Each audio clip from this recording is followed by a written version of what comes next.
So we then moved on to more complex equations like this. What's different about this equation than the ones you previously just solved? It's equal to 0 is one thing. What's another thing? There's two variables. They happen to be the same, but what's different about the variables? Right, 1 squared, 1 has power of the 1. Can I just add those together? No, because they're unlike terms, right? This has a squared, this has x. So I can't actually simplify this any further, but I want you to solve for x. Okay? This is where factoring comes into play. Okay? Just looking at that left side of the equal sign, is there a GCF between those two things? A 4 and an x, right? So let's factor out a 4x. I'm going to bring out a 4x. I'm going to rewrite what's left over. X plus 4, and it still equals 0. Right? Everybody agree with that? We just factored out the GCF. Because what we did was we now made this a multiplication problem. And remember, we like when multiplication problems are equal to 0 because only one of the things has to be 0 for the whole thing to be 0 in multiplication. Okay? So all we have to do at this point, now again, the degree, I forgot to mention this, the degree, or the exponent of the equation tells you how many of the answers there are. There's going to be 2 answers for x here. Okay? Because it's a quadratic, there's a degree of 2. Okay? One of the answers is going to be when this part of the multiplication problem equals 0. And the other answer is going to be when this part of the multiplication problem equals 0. Because only one of them has to be 0 for the whole thing to be 0. So let's start with this side. What would x have to be for this part to be 0? It'd have to be 0, right? Because 4 times 0 is 0. So one of my answers is x can be 0. The other one of my answers is when this part was 0, which that means x would have to be negative 4, right? Because negative 4 plus 4 is 0. So those are the 2 answers to this problem. That's factoring helped us solve this more complex equation. Okay. I factored out the GCF. I found out when each part equals 0. Questions with that to start with? All right. So let's say then you get a problem like this.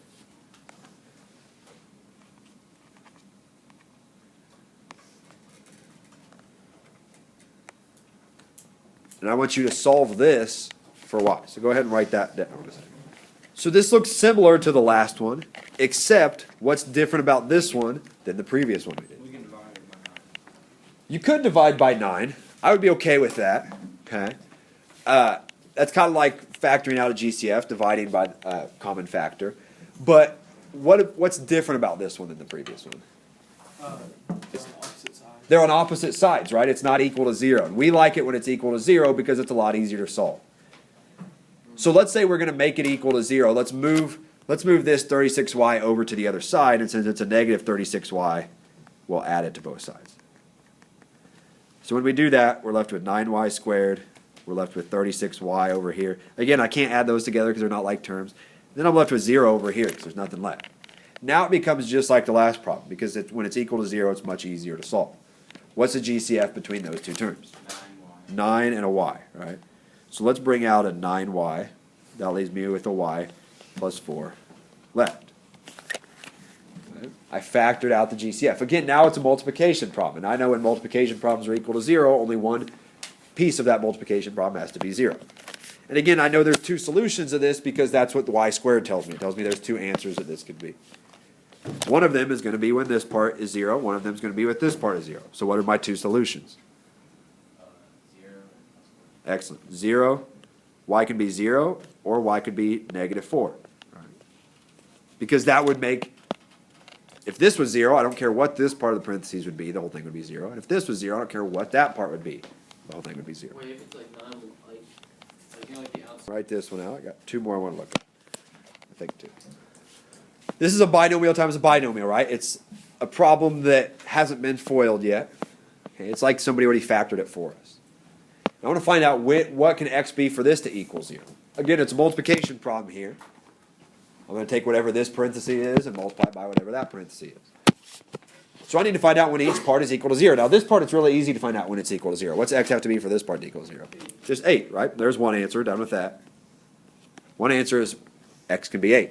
Because if I plug in 8 here, that's going to be 0. If I plug in 8 here, that's going to be 16 minus 3, which is 13. But 13 times 0 is 0, so it's true. Run into a little more problem here when x, what does x have to be for this to be 0? if you ever run into a problem like this, saying you don't know off the top of your head what x needs to be, just set it equal to 0 and solve it. Meaning, I want to find out when does 2x minus 3 equal 0. Right? And I know how to solve this equation. I know how to get x by itself here. I want to move the minus 3 over to the other side by adding it. So I get 2x equals 3. Then I'm going to divide both sides by 2 to get x by itself, and I get 3/2. And I would just leave it as an improper fraction. You can change it to 1 1/2 if you want. I would just leave it as 3/2. So my two answers to this problem can be 3/2 and 8. Okay. So if you run into a stumbling block here is I don't know when this can be equal to 0, just set it equal to 0 and solve it. Okay. So now we see quadratic trinomials. When I say quadratic, it means it has a power of 2. It also has a power of 1. And in this case, has a number without a variable. Quadratic equation. Okay. I want to solve this for x. What can x be? I can't get x by itself because there's two sets of x's. There's an x squared and an x. Right? There's no GCF here. Right? There's no GCF in those three terms. So this is where we do that method where we factor a trinomial and we find two numbers that multiply to give us c and that add to give us b. What I mean by a, b, and c is a, remember, is the number in front of x squared. B is the number in front of x. C is the number without the variable. So what are two numbers that multiply to give you 27 and add to give you 12? 9 and 3, right? 9 and 3 are those two numbers. What these two numbers do is they help us write our two binomials. One of the binomials will be x plus 9 because it's a positive 9. The other one will be x plus 3 because it's a positive 3. So all I did was I changed it to the FOIL problem instead of leaving it as the quadratic. And now it looks just like a problem we did before. Right? I still want to find out when this equals 0. So in this case, what would x have to be for that set of parentheses equals 0? Negative 9 would be one answer to this problem. The other one would be negative 3. There's the two answers. Factoring helped me get that. Right. No GCF, trinomial. I use this method of finding two numbers that multiply to give us c, add to give us b. If I plug in negative 3 here and here, it would give me 0. If I plugged in negative 9 here and here, it would give me 0. A lot on the right track here. So again, this is a quadratic trinomial. Okay. I want two numbers that multiply to give me positive 10, that add to give me negative 7. What are those two numbers? Good. Negative 2 and negative 5. They both have to be negative. Right? Because a negative times a negative is a positive. Negative 2 plus negative 5 is negative 7. So these are the two numbers that help me write my two binomials. It will be x minus 2 because it's a negative 2 and x minus 5 because it's a negative 5 equals 0.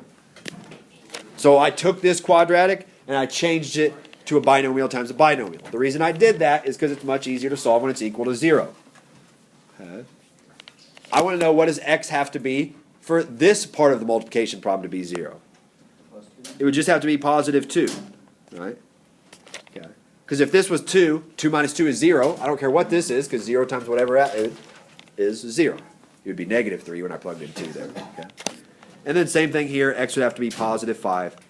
Because once I plugged in 5 here, this would be 0, and 0 times anything is 0. Okay. So this is factoring to solve quadratic equations. Now, this method only works when a is 1, when there's a 1 out in front here. If this number is not a 1, there's two different approaches you can take. We're going to talk about one today and one tomorrow. So let's look at one. This will be the last one. All right, so let's solve this for x. A little more complex because just a little bit bigger numbers, right? 2x squared plus 24x plus 70 equals 0. It's still a quadratic trinomial. Okay. The difference is, though, a is 2, right? The number, and when I say a, I mean the number in front of the x squared. A is 2 in this case. We cannot do the method of finding two numbers that multiply to give us that and add to give us that when a is something other than 1. We can't do it. Can you do it if it's x squared? You have to do it if it's just 1x squared, right? That's the only time you can do it. Okay. So what we need to look for here is there a GCF among these three terms? 2 is a GCF, right? So anytime there's a GCF, we want to bring that out. So let's go ahead and bring out our GCF of 2 and rewrite what's left over. We've done this before, so we're left with x squared plus, what's the next term going to be? 12x plus 35, right? We pulled out a factor of 2. Now, if I'm just looking at this inside part, I can factor that, right? Because a is 1. And it's going to be a lot easier to factor because it's smaller numbers. So I need to find two numbers that, just looking at the inside of the parentheses here, multiply to give me this number and add to give me this number. What are those two numbers? 5 and 7. 5 and 7, both positive, right? 5 and 7. So those are the two numbers that I write my binomial with. However, I just got to keep dropping down this 2 because I'm still multiplying everything by 2. So it's going to be 2 times x plus 5 times x plus 7 equals 0. That makes sense?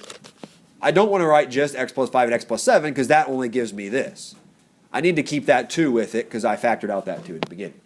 So now it's a multiplication problem, but I have three things being multiplied. I have a multiplication here and a multiplication here. Is there any way I can make that 0?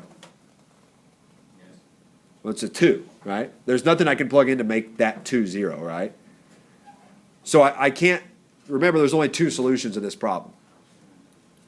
What could x be to make that 0? Negative 5, there's one solution. What could x be for that to be 0? Negative 7. There's my solution, negative 5, negative 7. Again, a complex equation to start with, the quadratic trinomial, right? But I factored a GCF, I then factored this trinomial, and I found out x was negative 7 and negative 5. What would you do here? If I told you to solve this for x, well, this is different, looks a little different than the previous one you just did. The 12 and subtract 12 and 12. Excellent, good. You want it always equal to 0. All these problems, these quadratics, make them equal to 0. If stuff's on the other side, just move it over. And then factor it like normal. So what we would do, we would subtract that 12 over. So that would leave us with x squared plus 4x minus 12 equals 0. Now it looks, a is 1. There's a 1 out here. So I can do two numbers that multiply to give me 12, that add to give me 4. What are those two numbers? 6 and 2, which one has to be negative?